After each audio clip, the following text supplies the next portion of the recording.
அன்பான பிள்ளைகளுக்கு இனிய வணக்கத்தை தெரிவித்துக் கொள்கிறோம். இன்றும் உங்களுக்கு நல்ல நாளாக அமைய வாழ்த்துக்கள். அதே போல் நீங்கள் இந்த விடுமுறை தினத்தில் எங்களுடைய ஒரு கம்பெனியில் நாங்கள் செய்து காண்பிக்கின்ற எல்லா பொருட்களையும் நீங்கள் முடிந்த அளவு செய்து பார்த்துருப்பீங்கன்னு எங்களுக்கு தெரியும். கூடுதலாக புதிய பிள்ளைகள் இருந்தால் எங்கள் சேனலை பார்த்து சப்ஸ்கிரைப் பண்ணி செய்யுங்க. இப்போ நான் நினைக்கிறேன் இன்றைக்கு இப்படி ஒரு மலர் கொத்து, அதாவது கொசுதமா என்று சொல்லுவாங்க ஜப்பானிய பாஷையில். ஆகவே இந்த மலர் கொத்துக்கு ஒரிகம்பானியில் கொசுதமா என்று சொல்லக்கூடிய இந்த அழகான மலர் கொத்தை தான் நாங்கள் செய்து காண்பிக்க போகிறோம். இது மாதிரி 32 மலர்கள் தேவை. அதுக்கு நான் 2 மலர்களை சேர்த்து இது எப்படி வருதுன்னு நான் உங்களுக்கு இப்போ செய்து காட்ட போகிறேன். இப்போ இந்த பூக்களை செய்கிறதுக்கு ரொம்ப கஷ்டம் இல்லை.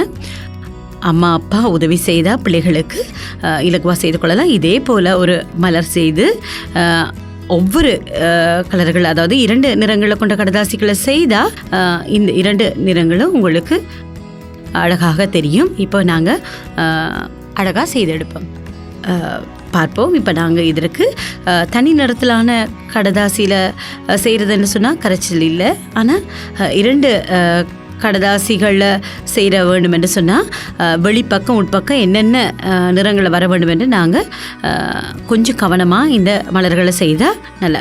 இப்போ எனக்கு மஞ்சள் நிறம் நிறைய வெளியில் தெரிகிற மாதிரி நான் இந்த மலரை செய்ய ஆசைப்பட்றேன். இப்போ இதற்காக நான் இப்படியான கடதாசியை எடுத்து இதோ 2ஆக மடிக்கிறேன்.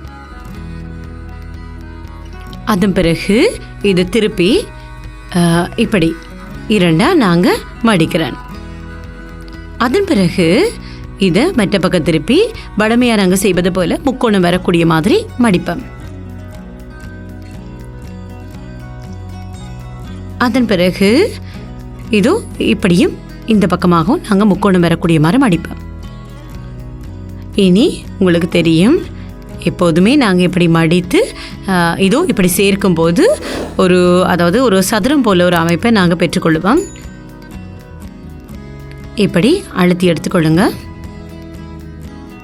இனி இதை திருப்புகின்ற பக்கமும் இருக்குது, திருப்ப முடியாத பக்கமும் இருக்குது. இப்போ திருப்புகின்ற பக்கத்தை மேல் பக்கமாக வைத்து விட்டு இதோ இந்த மலரின் இந்த பக்கம் இப்படி கீழே வரக்கூடிய மாதிரி நாங்கள் வைத்து கொள்ளலாம்.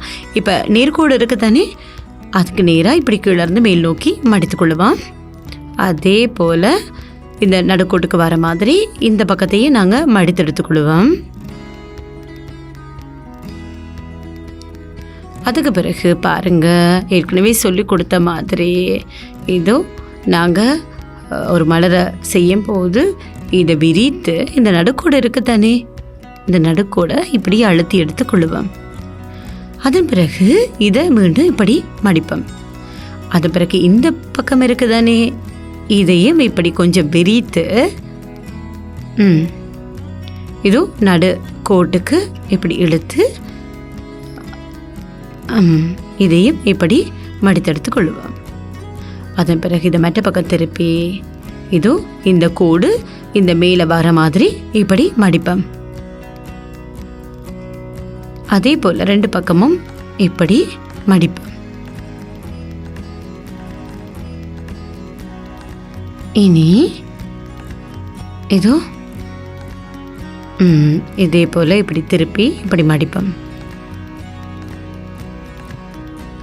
அதே போல் இதை மூடிக்கொண்டு இந்த பக்கமும் இருக்குது தானே கோடு, இதையும் விரித்து இப்படி எடுத்துக்கொள்ளுவோம்.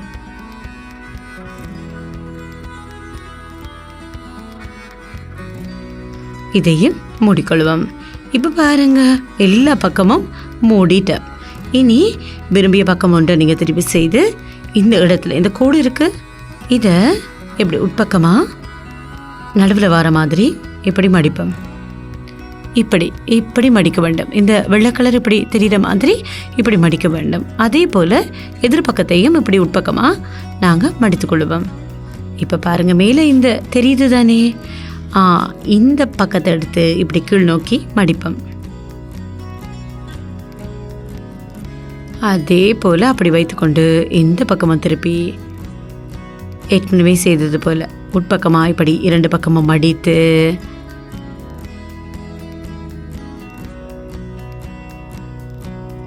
மடித்து இந்த மேற்பக்கம் இருக்குது, இதை எடுத்து இப்படி உள்பக்கமாக மடிப்போம்.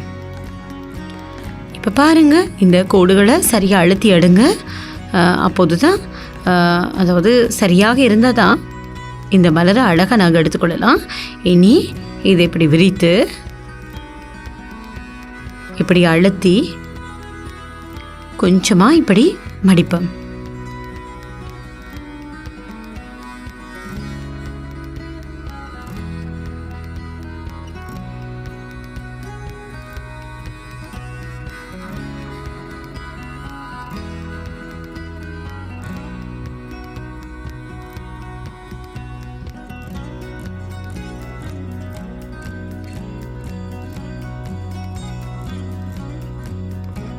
இதையும் இப்படி உள்பக்கமாக நாங்கள் கீழ் நோக்கி மடிக்க வேணும். இனி பாருங்கள், இதை பார்க்கும்போது 4 பக்கமும் நாங்கள் மடித்திருக்கிறோம். இதுவும் ஒரு பூவினுடைய அழகிய தோற்றம் உங்களுக்கு தெரியுது. இனி இந்த பூவை எடுத்து மடக்கிய பூ பக்கத்தை மெதுவாக கசங்காத வகையில் இதை நாங்கள் திறப்போம். திறந்து இப்படி பார்க்கும்போது இப்போ நீங்கள் நினைக்கலாம், எவ்வளோ கஷ்டப்பட்டு நாங்கள் மடித்தது இப்போ நாங்கள் விரித்து பார்க்குறோமே என்று எண்ணக்கூடாது. ஆனால் இந்த மலர்னுடைய விசேஷமான அழகு இப்படி தான் இருக்குது. இப்போ பாருங்கள், மடித்த பக்கத்தை இப்போ முழுமையாக விரித்து சேர்க்கும் போது இந்த மலருடைய தோற்றம் ரொம்ப அழகாக இருக்கும். இப்போ கவனிங்க, பாருங்கள் இதை எப்படி நாங்கள் சேர்க்க போகிறோம்னு சொல்லி. இந்த பாருங்கள், இந்த கோடு 2 நாங்கள் மடித்தந்தானே. பாருங்கள், பிள்ளைகளுக்கு உங்களுக்கு தெரியும், இந்த இடத்துல 4 சதுரங்கள் இருக்குன்னு உங்களுக்கு தெரியும். ஆகவே இந்த கோடு தெரியுது பாருங்க. இதை இப்படி திருப்பி இப்படி பாருங்க, யமா ஒரிசன் சொல்லக்கூடிய, அதாவது ஒரு மலை போன்ற ஒரு முகடு போன்று உங்களுக்கு காட்சி தரும். அதை நீங்கள் இப்படி 3ஐயும் இந்த 3 கோடுகளையும் ஒரு பக்கமாக எடுத்து இப்படி அழுத்தி எடுக்க வேணும். அப்படி அழுத்தியவுடன் பாருங்கள், இதில் 2 பகுதி சேருது பாருங்கள். உட்பக்கமாக சேரும்போது இந்த 2 பகுதி சேருது. இதில் ஒரு முக்கோணம் 2 தெரியுது பாருங்கள். 2 முக்கோணம் போன்ற அமைப்பு தெரியுது தானே. இப்போ நாங்கள் இந்த இடத்துல இதில் பிடிக்காமல் இந்த நடுவில் பிடிக்க வேணும், கீழையும் பிடிக்கக்கூடாது. இப்படி நடுவில் பிடித்து இப்படி திறக்கும்போது முக்கோண அமைப்பு வரும். அதை உட்பக்கமாக நாங்கள் மடித்துக்கொள்ள வேணும். இப்படி உட்பக்கமாக அப்படி செய்யும்போது இந்த பக்கம் வெளியில் தெரியுது.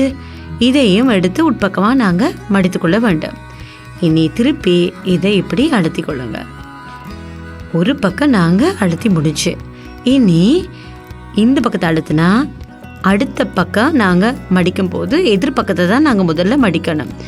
அதையும் அப்படி தான், இந்த மவுண்டன் ஃபோல்ட் போன்ற இருக்கக்கூடிய இந்த மலைமுகடு போன்ற இந்த பகுதியை 3 ஒன்றா சேர்த்து இப்படி அழுத்தி நடுப்பக்கம் பிடித்து கொண்டு இப்படி உட்பக்கமாக நாங்கள் சின்ன ஒரு முக்கோணம் 2 தெரியும் எங்களுக்கு, அதை நாங்கள் உட்பக்கமாக இப்படி மடித்து கொள்ள வேண்டும். அதன் பிறகு இதை இப்படி அழுத்த வேணும். இப்போ பாருங்கள், இனி இந்த 2 பக்கம் எஞ்சி இருக்கு தானே. எஞ்சி இருக்கும்போது பாருங்கள், இந்த பக்கம் இந்த 2 பக்கத்துலேயும் தான் உங்களுக்கு மவுண்டன் ஃபோல்ட் போல் உங்களுக்கு வரும். இந்த இடத்தை இப்படி நடுப்பக்கமாக பிடித்து கொண்டு மிக அவதானமாக நாங்கள் இந்த முக்கோணம் மாதிரி தெரியுது, இவற்றை நாங்கள் உள்நோக்கி இப்படி மடித்து எடுத்துக்கொள்ள வேணும். இனி எல்லாவற்றையும் இப்படி ஒன்றாக சேர்த்து விட்டு இப்போ இப்படி ஒரு அமைப்பு எங்களுக்கு கிடைக்கும். இனி என்ன செய்யணும், இந்த 2 பக்கம் இருக்கிறது தானே, இது 2ஐயும் எடுத்து இப்படி சுற்றி எடுத்து இப்படி சேர்த்துக்கொள்ள வேண்டும். இந்த ஒரு பகுதி வெளியில் தெரியுது தானே, இதையும் இந்த முக்கோணத்தையும் உள்நோக்கி நாங்கள் மடித்தெடுத்துக்கொள்ள வேணும். பாருங்கள், உட்பக்கமாக செலுத்தி இப்போ பாருங்கள் இவ்வளோ அழகாக இருக்கு. இலகுவாக இந்த மலரை நாங்கள் செய்துட்டோம். இனி இதே போல் 32 மலர்களை எடுத்து செய்து இதே போல் நாங்கள் ஒன்றாக சேர்த்து ஒட்டி இந்த மலர் பந்தலை போல் அல்லது மலர் கூடு போல் மலர் பந்தல் போல் பூப்பந்தல் போல் நாங்கள் செய்து கொள்ளலாம். இப்போ இதை முழுமைப்படுத்துறதுக்கு எங்களுக்கு 10 தேவை. அதுபோல் இப்படி சுற்றி ஒவ்வொன்றா செய்து அதன் பிறகு மேலே ஒரு மலர் வர மாதிரி செய்து இப்படி நாங்கள் இப்படி 2ஆக செய்து நாங்கள் நடுவில் நூலையும் வைத்து நாங்கள் இப்படி செய்யும் போது இப்படியான ஒரு பூப்பந்தல் எங்களுக்கு கிடைக்கும். பாருங்க, 32 பூக்களையும் செய்வதுண்டா கொஞ்சம் நேரம் போகும். ஆனால் இதை செய்தால் இந்த விடுமுறை காலங்களில் உங்களுக்கு நேரம் அதிகமாக இருக்கும். ஆகவே செய்து பாருங்கள், கண்டிப்பாக இவ்வளவு சந்தோஷமாக நீங்கள் உணர்வீங்கன்னு பார்க்கலாம். இனி இது போல் நாங்கள் நிறைய செய்வோம். நன்றி, வணக்கம்.